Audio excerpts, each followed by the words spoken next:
எப்படிதான் 100 டேஸ் சேலஞ்சில் டெய்லியும் வீடியோ போடுறாங்கன்னு தெரியல. லாஸ்ட் 1 வீக்கா எனக்கு ஷூட், டப்பிங், ஆடிஷன், சென்னையில் வீடு தேடுறதுன்னு அப்படியே போயிருச்சு. ஸோ வீடியோ எடுத்துமே எடிட் பண்ண முடியாம ஹோல்ட் ஆயிருச்சு.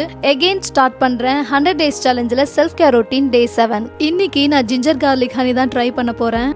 இதுக்காகவே இந்த உட்டன் சாப்பிங் போர்டும் கிளாஸ் பாட்டிலும் வாங்கினேன். எப்போவுமே பிளாஸ்டிக்கு ஆல்டர்னேட்டிவா இந்த உட்டன் அண்ட் கிளாஸ் வந்து யூஸ் பண்ணுங்க. ஜிஞ்சர் அண்ட் கார்லிக் ரெண்டுமே ஈக்குவலா எடுத்து தோல் சீவி கட் பண்ணி வச்சுக்கலாம். ஃப்ரிட்ஜ் நான் யூஸ் பண்ணாதனால 3 டேஸ்க்கு மட்டும் நான் ப்ரிப்பேர் பண்றேன். நீங்க ஃப்ரிட்ஜ் யூஸ் பண்ணுவீங்கன்னா 1 வீக்குக்கு ப்ரிப்பேர் பண்ணி ஸ்டோர் பண்ணி வச்சுக்கோங்க. இந்த ஜிஞ்சர் கார்லிக் ஹனி முக்கியமா ஹார்ட் ஹெல்த்துக்கு, டைஜஷன் அண்ட் ஃபேஸ் க்ளோக்கு ரொம்பவே இம்பார்ட்டன்ட் கொடுக்குது. தென் இதை ரெண்டையும் மிக்ஸ் பண்ணி ஒரு பாட்டில்ல போட்டுடலாம்.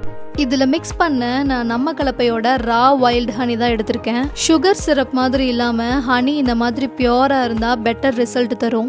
இது நல்லா மிக்ஸ் பண்ணி ஓவர் நைட்ல ஊற விட்டுறலாம். இது பெஸ்ட் டைம் நம்ம நைட்டே பண்ணி வச்சிட்டோம் அப்படின்னா மார்னிங் எந்திரிச்சு சாப்பிட்றதுக்கு கரெக்டா இருக்கும். கார்லிக் அண்ட் ஹனி இருக்கிறனால வின்டர் சீசனுக்கு கோல்ட் அண்ட் காஃப்மே வந்து இது சரி பண்ணும். மார்னிங் நல்லா ஊறினதுக்கு அப்புறம் இந்த மாதிரி வாட்டர் கண்டென்ட்ல இருந்தது. இது சாப்பிடும்போது கண்டிப்பா காரமா தாங்க இருந்தது. ஆனா ரிசல்ட் அதுக்கேற்ற மாதிரி நல்ல எஃபெக்டிவா இருக்கும். கண்டிப்பா ட்ரை பண்ணி பாருங்க.